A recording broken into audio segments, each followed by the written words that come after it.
faleminderit, ke ardhur për audiencën tonë nga Elbasani sot, edhe në një periudhë pak të ngjeshur, drejton shkollën Ptolemet Xhuvani në Elbasan. Keni mbyllur vitin. Faleminderit shumë që pranove të ishe në këtë bisedë me ne. Valmora, unë të falenderoj për ftesën. Fillimisht duhet bëj një prezantim. Jam Ilda Nako, drejtoresha e shkollës Ptolemet Xhuvani, prej 12 vitesh në drejtim. E drejtoj këtë shkollë me shumë pasion. Profesioni im është mësuese faktikisht dhe dua të them që duhet t'japim kontributin maksimal për këtë profesion, i cili është dhe mision mbi të gjitha. Në fakt, unë dua edhe ta faktoj pasionin tuaj. Keni qenë gjithmonë të hapur për ne gazetarët. Në çdo moment që ju kemi telefonuar, ju kemi kërkuar prezantime, ju kemi kërkuar mendime, ju derën e keni pasur të hapur dhe ju falenderojmë shumë sepse jo të gjithë e shohin median partner.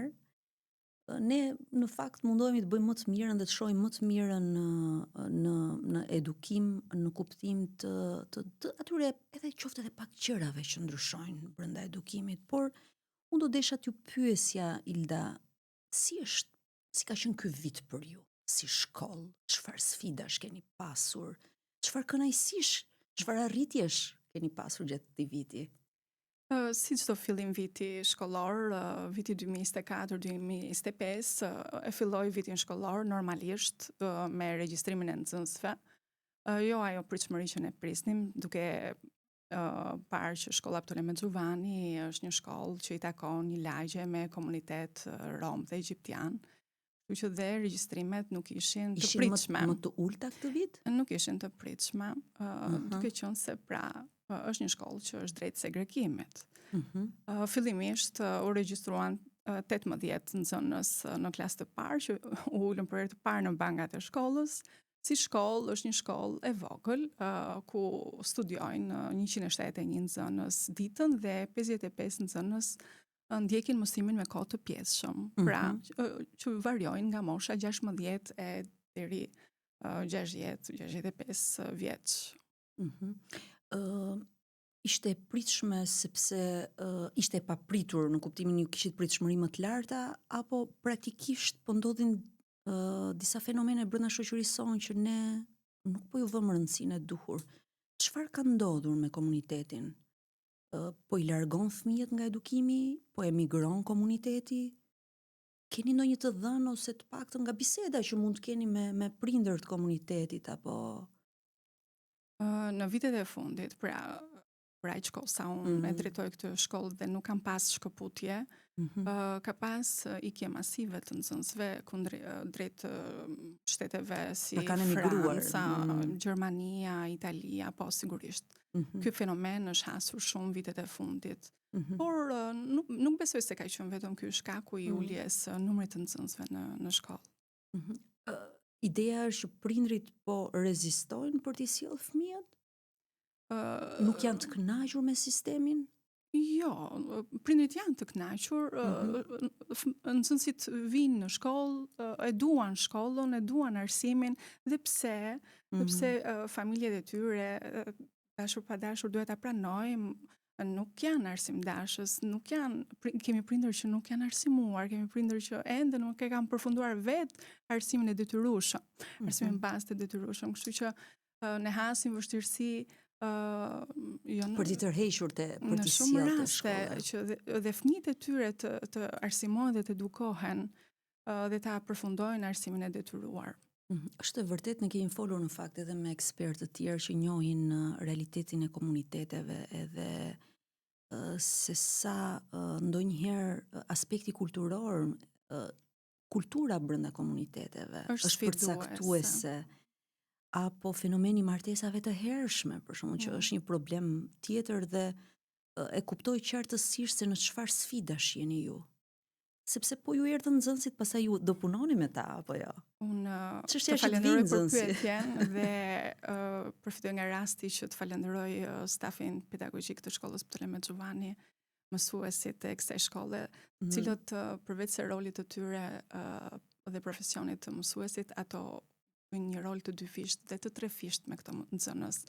bëjnë rolin e mësuesit, të punonjësit social, të psikologut, të nënës, munguar, të atyre prindërve që i kanë të emigruar dhe i mungojnë, sepse rriten jo rrallë herë dhe me gjyshër.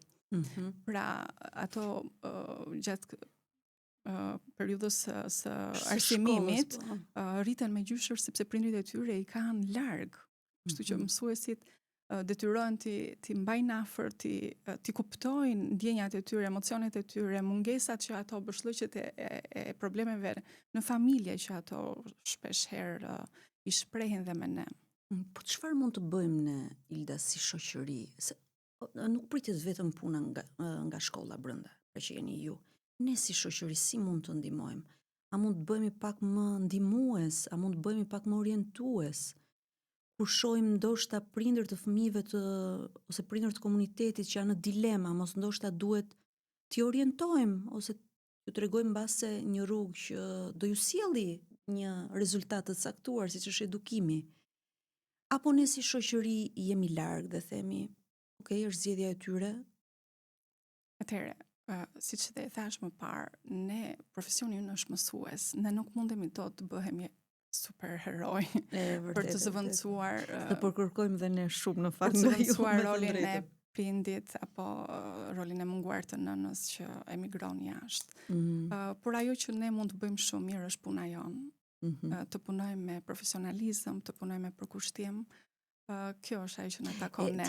Ti kthemi punës suaj dhe të shkojmë te puna juaj. Në fakt, un kam pasur fatin të vi në shkollën tuaj dhe pse e them fat, sepse dhe unë kam pas kënaqësi. Faleminderit shumë që na keni pritur me shumë dashuri edhe shumë të hapur për na vënë në dispozicion çdo gjë që ju gjykonit. Jeni të mirëpritur gjithmonë të jeni pranishëm në shkollë dhe tematikat që ne kemi realizuar bashkë, siç është problemi i teknologjisë, ndikimi i teknologjisë tek grupmoshat e hershme, është një temë që po luan një rol shumë të rëndësishëm në edukimin e fëmijëve. Kështu që unë falenderoj që ishe pjesë e një ore këshilluese me nxënësit tanë. Është vërtet kënaqësi. Dhe me që po përmendëm teknologjinë, si mendon se po ndikohet ky brez i ri nga teknologjia? E kemi humbur luftën, ne nuk e ndalojmë dot më teknologjinë. Është shumë bukur. E kemi humbur luftën, por unë mendoj se ka zgjidhje. Ekziston ligji që telefonat nuk duhet të lejohen në institucionet arsimore. Dhe ne përpiqemi shumë fort duke i këshilluar që telefonat të mos merren në shkollë, nuk lejohen.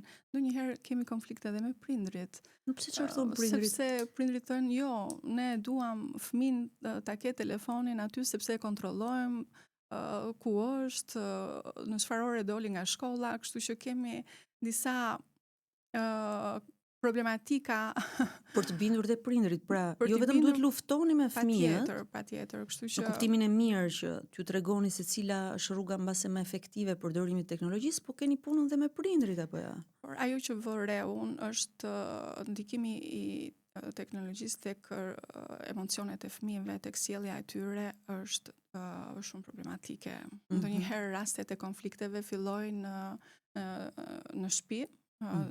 Më pas ato i përcjellin në shkollë, fjalët bullizuese, grinden për situata banale, por që pasojat më pas mund të jenë shumë të rënda. Por fatmirësisht ne këto konflikte i kemi menaxhuar pothuajse në kohë reale dhe roli i psikologut, punojësit social në rastin e shkollës ku unë drejtoj, ka luajtur një rol të rëndësishëm.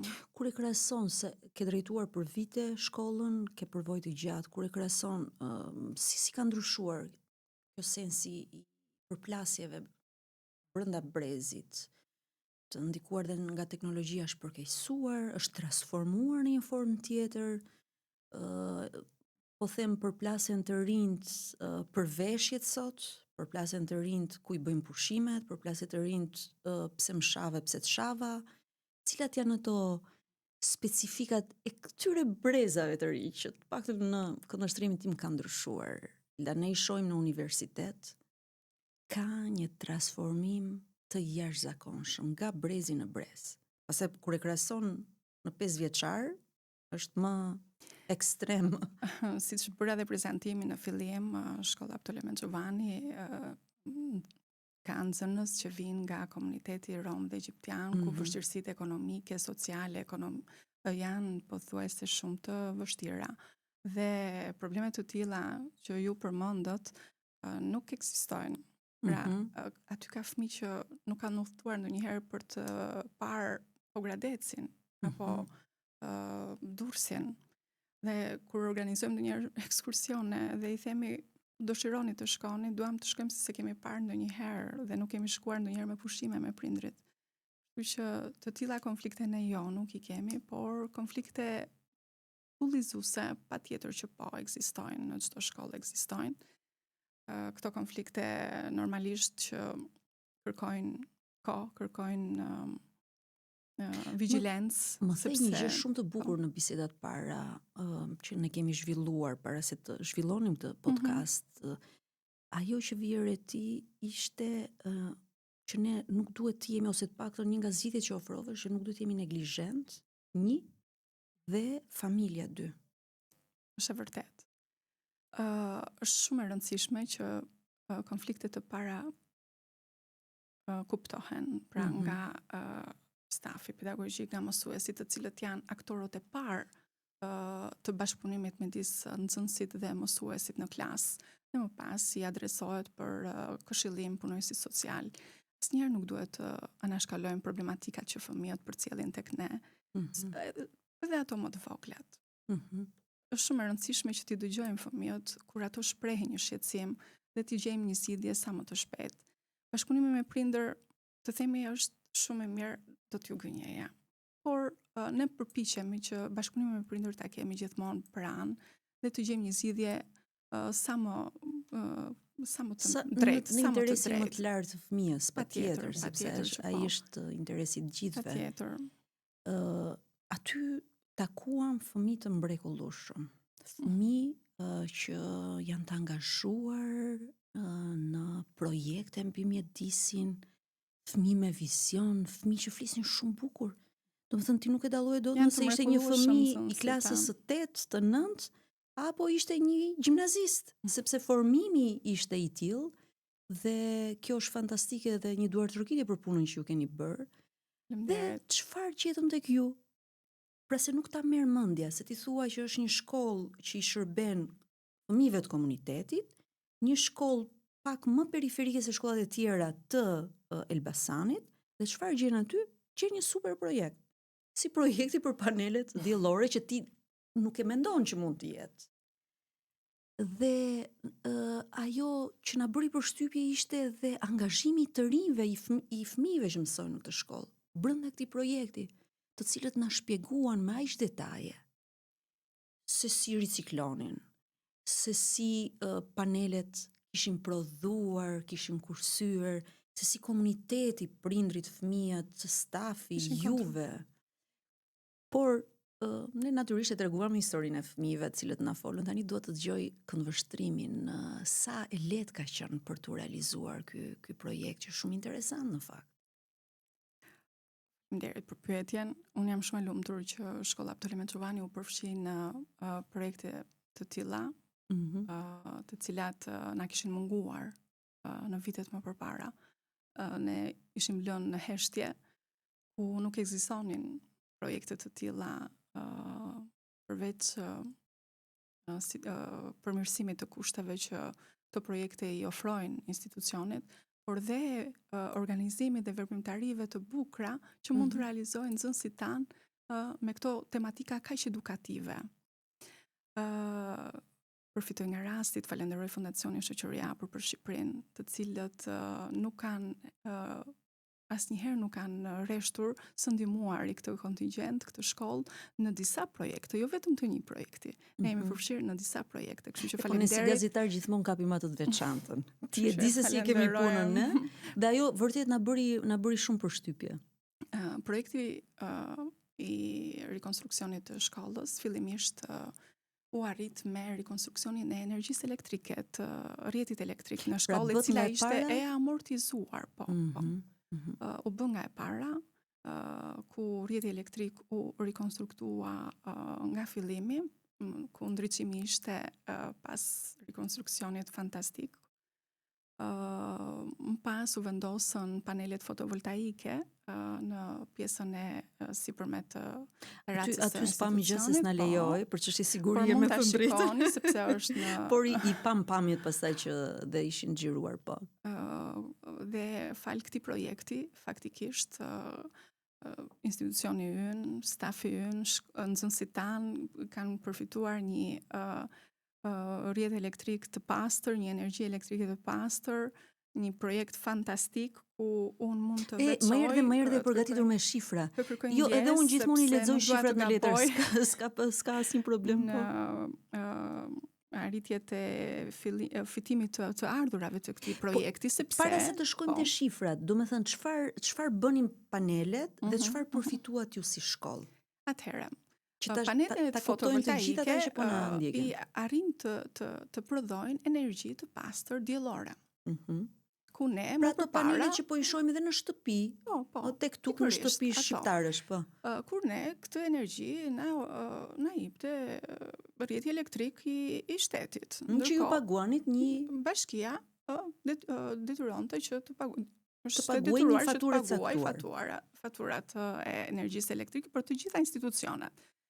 Ndërsa për shkollën Ptolemej Xhuvani, bashkia kursen energji, sepse ne këtë energji që kërkojmë, e shpenzojmë, e marrim nga rrezet e diellit. Direkt, pra një bërë prodhues direkt të energjisë. Panelet fotovoltaike, dhe çfarë ndodh?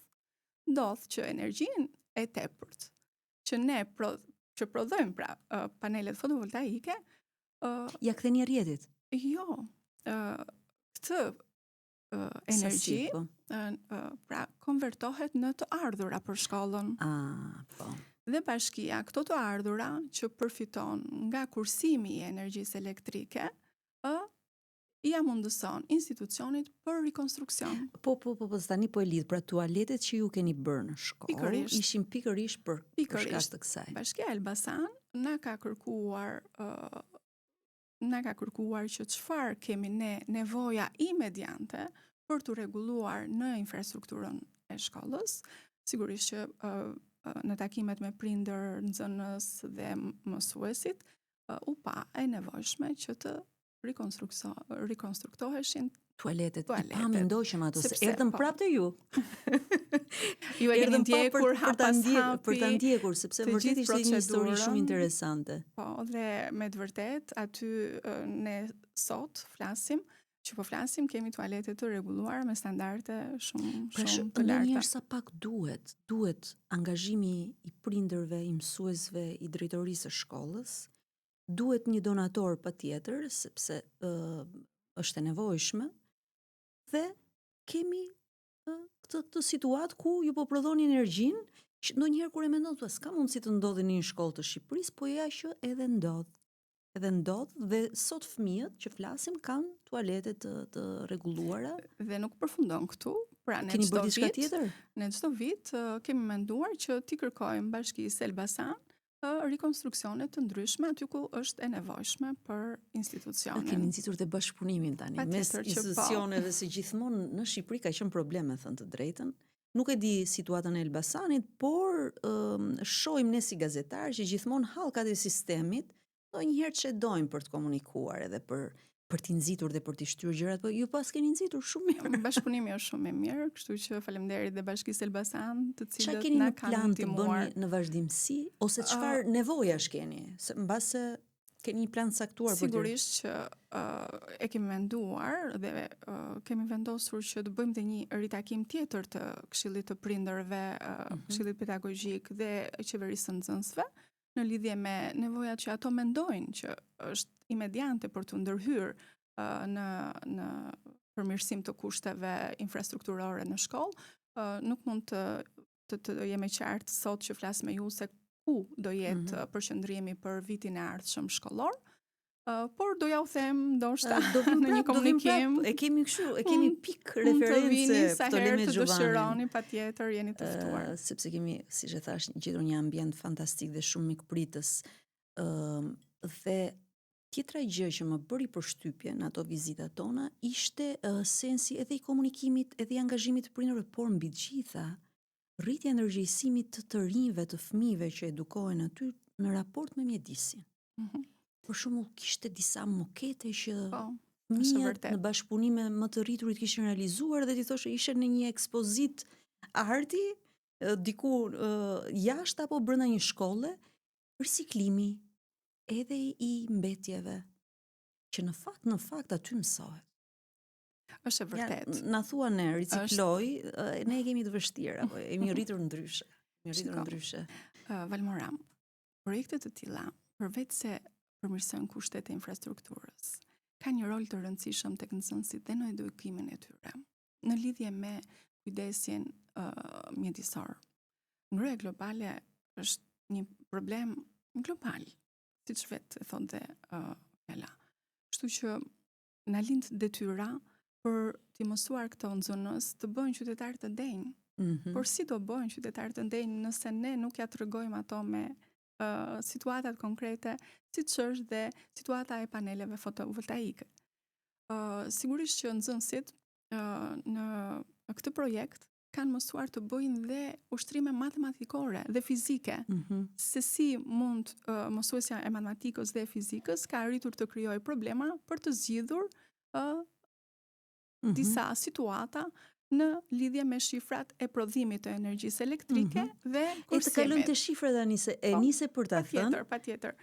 Nga fitimi të ardhura për vitin e parë, që ka qenë vjet, që ishte 2023, 2023, shkolla arriti të fitojë nga energjia e prodhuar 479.000 lekë të vjetra. Në total, për një vit shkollor. Ndërsa kursimi mesatar i 2 viteve ka arritur në 1.135.000 lekë të vjetra. Të vjetra, se ne jemi shqiptar, flasim me të vjetra. Me të vjetra, po, është edhe më kuptueshme për dëgjuesin.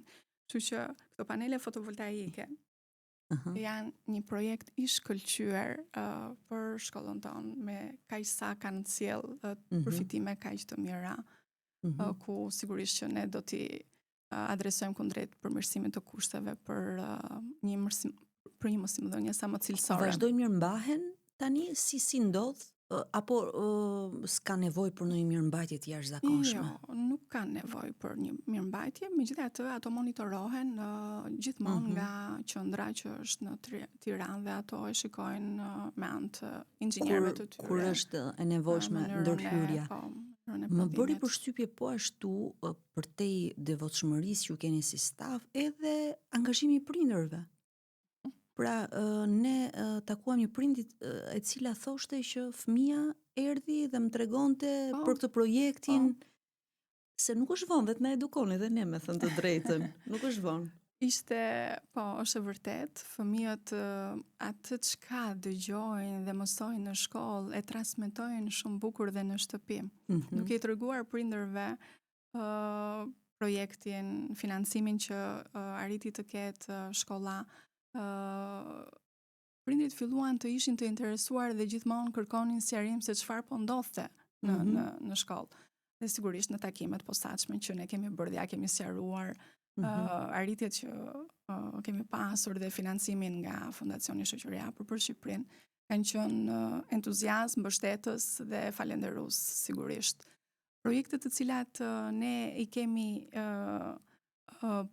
pasur pjesë të programeve tona të veprimtarive edukuese, ndërto ka qenë dhe projekti i riciklimit, ku nxënësit ishte fantastike kjo periudha e nxënësve që sillnin në mëngjes mbetjet e tyre në shtëpi. Që do të thotë bidona, kanaçe metalike, me qese çdo mëngjes. Aty në shkollë ne i peshonim në sy të fëmijëve për të parë se sa kishin sjell dhe sa kishin kontribuar, dhe ato e dinin shumë mirë se sa ishte sjell Ilda, Valmora apo dikush tjetër. Dhe në fund të projektit, këto nxënës që kishin kontribuar më shumë në gjithë procesin, në sjelljen u shpërblyen sigurisht me dhurata simbolike. Dhe ishin entuziastëm dhe dëshironin akoma më shumë ta vazhdonin më tej këtë projekt. Pra, learning by doing, pra të mësosh duke i bërë gjërat. Sepse mendoj që në fakt Ilda, edukimi shqiptar ka vuajtur gjithkohën nga teorikja. Pra, i themi gjërat, por në teori, po. Çështja është që sidomos tek fëmijë të kësaj grup moshe që janë duke u formuar, çfarë mësohen duke i bërë apo jo? Çësje të tilla edukative në lidhje me edukimin e nxënësve për tema konkrete dhe qasje të problemeve të kohës, sigurisht që janë të domosdoshme. Dhe projekte të tilla që i mbështesin sigurisht që janë të mirëpritura në çdo institucion shkollar. Dhe pastaj kur shihet dhe produkti konkret. Se ngelet pak teorike edhe kjo pjesa, po vendosim panele, do kursejmë, po si do kursehet, sa do kursehet, po kur shikon tualetet e rikonstruktuara pastaj, ti kupton që po, kjo gjëja ka efekt. Dhe prandaj thash që më bëri shumë përshtypje fakti, jo vetëm i përfshirjes, por edhe gjëja konkrete, gjëja e prekshme, e cila me thënë të drejtën duhet me qenë në çdo shkollë. Di që edhe disa shkolla të tjera të Elbasanit e kanë përqafuar. Janë disa shkolla në Elbasan. Nuk duam na bëjnë xhelos të tjerët, por ne mund të shkojmë edhe në shkolla të tjera. Patjetër, nuk është se do vim vetëm tek shkolla juaj. Ideja është që është gjë e mirë që nis, bëhet dhe ka disa rezultate konkrete. Ka produkt. Unë besoj shumë Ilda te produkti. Besoj shumë te produkti dhe se në fund fare është matja më objektive e një gjëje që funksionon apo nuk funksionon. Kështu që urime për gjithë angazhimin tuaj, nëse do shumë punë, edhe të edukosh fëmijët, edhe t'i përfshish fëmijët, edhe t'ja u bësh të prekshme atë koncept që ti ju flet, riciklimi, ngrohje globale, instalimi i këtyre paneleve se çfarë janë etj. Megjithatë, kam përshtypjen që një punë e madhe të zhdashur edhe për stafin apo jo. Jo vetëm për projektin, po gjatë gjithë vitit. Si është ti jesh drejtoresh? Se ne si media kemi prirë gjithmonë t'ju shënjestrojmë, t'ju kritikojmë, jo juve personalisht, po dikë që është në pozitën e drejtorit apo të një pozite tjetër brenda sistemit të arsimimit. Si është të jesh drejtoresh? Sa e lehtë është ta bësh këtë punë në Shqipëri? Nëse ekziston pasioni për punën, ekzistojnë të gjitha të pamundura të bëhen të mundura. Të jesh mësuese, të jesh drejtuese është profesioni më hyjnor që ekziston. Unë e kam e pasion këtë profesion, kështu që e kam të lehtë ta bëj dhe punën time, por nuk mund të them që ka dhe vështirësi. Vështirësitë mund të jenë nga më të ndryshmet. Jetojmë në një kohë ku shoqëria po ndodhin ndryshime, të jashtëzakonshme. Por dhe vetë njeriu po ndryshon. Dhe vetë stafi ndonjëherë shikojmë që po ndryshojnë. Megjithatë, të jesh mësues është profesioni më hyjnor që mund të ekzistojë.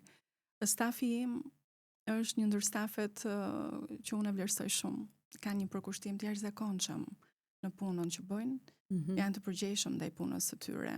Kështu që është më e lehtë. Zyshën e letërsisë, ta bësh drejtuesin me këtë staf. Takuan punojësin social, psikolog, domethënë i takuan pak a shumë disa nga personazhet e ekipit tuaj. Të gjitha aktorët që funksionojnë në institucionin arsimor janë aktorë që bëjnë punën e tyre me përkushtim dhe me detyrat që gjithë secilit nga ne i takon t'i bëjë. Por, se po na i shmang ca detajet, sigurisht nuk mund t'i thuash të gjitha patjetër, se edhe po të pyesësh mua hëna tregot çik si e drejton këtë media, nuk do t'i tregoj të gjitha patjetër. Por e kam te kjo që kur e krahason punën që ke bërë para disa vitesh me punën tani, a ka një transformim roli i drejtuesit, i liderit, në kuptimin për t'ju përshtatur dhe këtyre ndryshimeve që kanë ndodhur? Sepse në momentin kur stafet, kur mësuesit po themi kanë vite, humbasin mbase durimin, kur mësuesit gjenden përpara sfidave si për shembull të jenë më fleksibël, më të mësuar me teknologjinë, edhe puna juaj si drejtues vështirësohet, kam përshtypjen apo ja? Mësuesit her pas here trajnohen në lidhje me ndryshimet që kanë qasje të reja të reformave në arsim, sigurisht, siç është SMIP-i, siç janë reforma të ndryshme.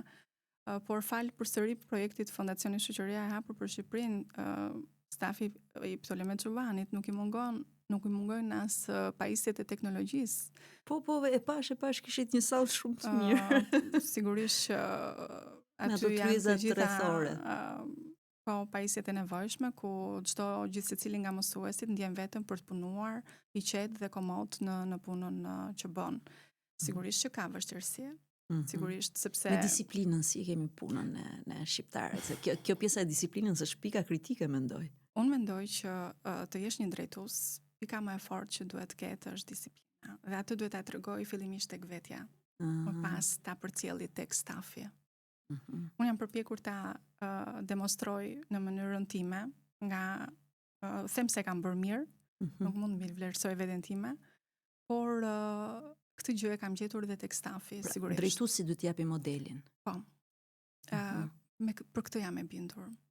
Drejtuesi duhet të jetë modeli më pozitiv për t'i treguar stafit, por dhe nxënësve.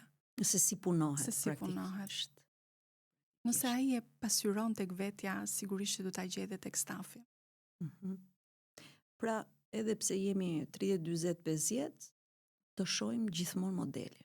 Nëse shohim një drejtues serioz, të përkushtuar që është aty, që nuk mungon, që në fakt jo gjithmonë është në të gjitha shkollat, me thënë të drejtën. Aty do gjeni edhe një staf të përkushtuar dhe model.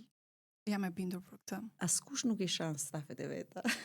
Dihet që ne me njerëzit që punojmë mundohemi të gjejmë më të mirën te ta. Patjetër, por pyetja ime në fakt ka të bëjë edhe me sfidat që sillin brezat e rinj. Një mikesha ime fëmirisë më tregonte përvojën e saj në një shkollë në Tiranë, ku bënte praktikën dhe ishte shumë e vështirë të menaxhoje të rinjtë e gjimnazit, e një gjimnazi që ishte brenda Tiranës. Dhe nuk po e them emrin tani për të mos krijuar, sepse secili ka përvojën e vet. Një përvojë mbase individuale dikujt nuk do të thotë që ky është kthyer në një fenomen ose është shqetësuese për atë shkollë, por ajo më tregonte përvojën e vet dhe ishte shumë e vështirë, thoshte, sepse të rinjt janë 2 metra, ngrihenin rrinin gjithë ditën në këmbë. Ne natyrisht ishim mësues të rinj dhe kishim shumë të vështirë që të menaxhoje, sepse sot do duhet të bësh edhe menaxherin shumë mirë të klasës, dhe te kjo e kisha pyetjen që sepse mësuesit do jenë para këtyre vështirësive. Mbase specifika e shkollës suaj mund të jetë ndryshme. Unë kam qenë mësuese në disa gjimnaze, ku kam menaxhuar klasa dhe me 45 nxënës. Dhe kur nuk kam pas problematika të tilla, jo për të mbi vlerësuar veten. Ju kërkoj ndjes nëse jap një mesazh mbi vlerësime. Unë mendoj që mësuesi, përpara se të jetë mësues, duhet ta di mirë rolin e tij. Nëse nuk menaxhon dot klasën, kjo do të thotë që është dobësia e mësuesit. Të menaxhosh një klasë është një detyrë. Është detyrimi një mësuesi. Më pas është pjesa. Është detyra e parë, se pastaj do të fillosh me dhënien e dijeve apo jo. Detyrimisht. Kështu që unë nuk besoj se janë ato nxënës 2 metra që e kanë krijuar këtë kaos. Unë mendoj që çalon pak puna e mësuesit tek pjesa e menaxhimit. Tek pjesa e mënyrës se si ai ja kërkon nxënësve qëndrimin në klasë, se si ai menaxhon orën e mësimit 45 minuta, duke pasur këtë nxënës gjithmonë aktiv, të aktivizohen orën e mësimit. Dhe nëse nuk ka pauza dhe nuk ka një mësues që mund të shikojë pas here telefonin, një mësues që shkon dhe bën një bisedë të shkurtër me kolegun, sigurisht që do sjelli problematika në sepse në fakt nxënësit janë ata që të vëzhgojnë më mirë se kushdo tjetër. Dhe marrin modelet për bazë, duke i kopjuar ato. Që detyrimisht, unë mendoj se roli mësuesit duhet të jetë shumë I përgatitur. Mësuesja del, po të di, të menaxhojë dhe të ketë dijet e dura, patjetër. Patjetër, edhe pse teknologjia, brezat, nga përvoja që un kam në drejtim, disa mësues në një klasë të caktuar nuk menaxhojnë dot atë klasë, ndërsa disa të tjerë me përvojën, me mënyrën e tyre të komunikimit, në atë klasë qëndron heshtja dhe qetësia. Supozojmë se vjen një mësues i ri në shkollën tuaj. Pikërisht. Çfarë aftësish duhet ketë? Po themi është i ri fare në karrierë, sa ka mbaruar shkollën, çfarë i sugjeron ti zakonisht? Se mund të ndodhë ju vitin tjetër, po themi, një mësues i ri. Ne çdo vit pothuajse mund të kemi mësues të rinj, mësues që vinë me kontrata dhe përfundojnë në fund të vitit shkollor procesin e tyre të punës dhe të mësimit. Sigurisht që këshillat janë ato që ne paraprakisht konsumojmë me këto mësues të ri, fillimisht duke i njohur mirë detyrat që ato kanë, rregulloren e shkollës dhe komunikimi me ekipet lëndore. Ekipet lëndore është produkt i përbashkët. Nuk është produkt vetëm i një mësuesi apo jo? Patjetër që po. Ekipet lëndore luajnë një rol këshillues tek mësuesit e rinj në trajnimet e brendshme pra që funksionojnë në institucionet arsimore në të gjitha shkollat. Po ti specifikisht çfarë u thua? Çfarë duhet të kenë kujdes? Janë të rinj, sa kanë dalë nga shkollat dhe mos harroj që ne kemi një vështirësi shumë të madhe për nxjerrë mësues të rinj, sepse siç statistika tregojnë nuk po regjistrohen për studiuar apo jo, për mësuesie dhe nga praktikat e mia, mësuesit fillimisht i kam mirëpritur në zyrën time. I kam dhënë këshillat e mia nga përvoja e viteve në këtë profesion. Dhe i kam thënë gjithmonë dera ime është e hapur për çdo problem që ju do hasni në vështirësitë e punës tuaj. Mbështetje. Nëse ju mbështesni mësuesit e ri, atëherë keni arritur të bëni gjysmën e Mbështetja që është shumë e rëndësishme që çdo mësues i ri në karrierën e vet do ta donte se pak të sistemi nuk funksionon dot. Patjetër. Pyes sepse kam dhe interes personal këtu për të mësuar sepse gjithmonë edhe profesionin duhet ta transformojmë, pavarësisht se ne kemi të bëjmë me student më të rritur, por gjej që ca parime janë të njëjta. Ja, kjo që po thua të menaxhimit, do me thënë, është një aftësi që edhe kultivohet, edhe zhvillohet, po ka të bëj shumë edhe me personalitetin e njerëzit. Ka të bëj, po, e the shumë bukur Valmora. Ka pasur raste ku ne kemi pas mësues me notë mesatare shumë të lartë, dhe që nuk kanë ditur ta menaxhojnë klasën. Kështu që nuk do të thotë që ndonjëherë aftësitë e shkëlqyera të bëjnë mësues të shkëlqyer. Pjesa menaxhuese është artë më vete, mendoj unë. Kështu po i vëmë edhe mësuesi që po na dëgjojnë të punojmë pak në këtë drejtim, edhe të punojmë dhe ne pak për t'u përmirësuar, po është e vërtet. Është e vërtet sepse lidhet me personalitetin e individit, lidhet me se sa në gjendje është të dëgjoj klasën, se sa në gjendje është dhe edhe deri ku duhet të duroj. Pikërisht. Se ndonjëherë duroj më shumë se ç'duhet, ose toleroj më shumë se ç'duhet. Edhe ndonjëherë nxënësit apo studentët ecin dhe me perceptimin, sepse ti si mësues krijon një perceptim në çdo ambient të ri që shkon, se çfarë mësuesi je. Po themi je mësues i rrept, je mësues autoritar, je mësues bashkëpunues, je një hapësirë e sigurt ku nxënësi vjen dhe flet me ty. Sigurisht ka mësues që kanë të gjitha këto, ose kanë aspekte të caktuara të gjithës. Nxënësit janë ato që na psikologjisin më mirë se kushdo tjetër. E dinë, kur jemi të mërzitur. Ato na psikologjisin. Edhe kur jemi të pasigurt. Ndoshta edhe kur jemi të mërzitur. Dinë dhe na kuptojnë shumë mirë. Por ky është çelësi punës tonë. Ta menaxhojmë ndonjëherë dhe sjelljen tonë dhe momentet e vështira të emocioneve tona. Nëse ne këto i dim t'i menaxhojmë mirë, jam e sigurt që je një mësues model. Pra, ja dalim të kuptojmë dhe të menaxhojmë edhe këtë klasën. Ne nuk duhet përcjellim asnjëherë problemet tona familjare, problemet tona brenda stafit, problemet që mund të sjellin ndonjë konflikt. Për të jemi profesionist. Sigurisht. Gjë që realiteti shqiptar nuk është se e pranon gjithmonë ose e kupton gjithmonë.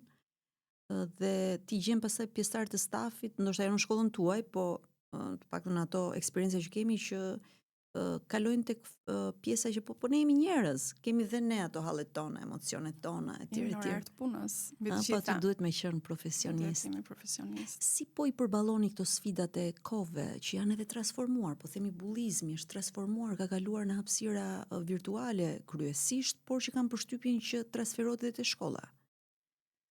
Është një problematik e cila po diskutohet globalisht, sigurisht, pjesa e bullizmit dhe konfliktet që ai sjell si pasojë e sjelljeve jo të dëshirueshme.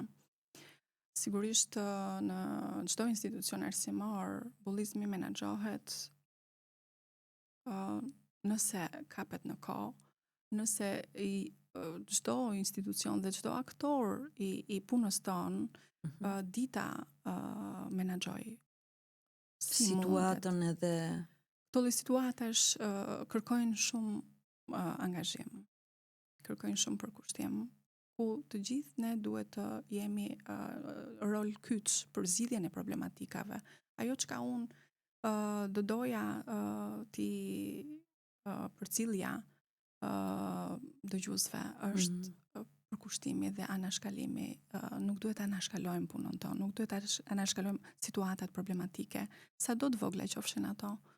Bashkëpunimi i konflikteve, ballafaqimi me prindër, pra komunikimi me njëhershëm me prindër, këshillimi me punonjësi social, njohja e situatës problematike nga mësuesi kujdestar, nga mësuesit lëndor që janë pjesë e ngjarjeve, nuk duhet ta nashkalohen asnjëherë. Është edhe një sjellje e vogël që absolutisht jo. Komunikimi me prindër duhet të jetë i menjëhershëm, që nxënësi të jetë në ndjenjë që kur unë bëj një gabim, njoftohet prindi, është në ndjenjë i prindi, dhe të marrë pasojat përsipër të gabimit që ai ka bërë. Paktën unë kështu mendoj se mund të parandalosh konfliktet. Pra transparenca dhe gjithçka e thënë aty, bashkëpunimi. Bashkëpunimi është më i rëndësishëm me të gjithë aktorët përgjegjës që ka institucioni dhe roli i prindit që është shumë i rëndësishëm. Nuk duhet të qofte edhe sjellje shumë të vogla, nuk duhet ta fshehim këtë gjë apo jo. Ndonjëherë sjelljet e vogla sjellin pasojat më dha, kështu që është më mirë të sqarojmë problemet kur shfaqen. E në fakt ne mbas edhe kulturalisht e kemi të trashëguar mbas edhe nga komunizmi këtë kulturën e fshehjes. Se s'ka asnjë gjë, se u mbulua këtu, se u zgjidh aty. Unë nuk do doja të tregoja situata, sepse ndoshta shkollat që janë nga komunitete me prindër dhe familje të larta nuk do ta besonin. Se çfarë ndodh ndonjëherë në shkollat të larta i referohesh anës ekonomike? Ekonomike, sigurisht. Kemi pas raste ku kemi njoftuar prindër të fëmijëve që kanë probleme me vjushmërinë, të fëmijëve që kanë probleme me sjelljen. Dhe na vinë nënat gjithmonë në shkollë.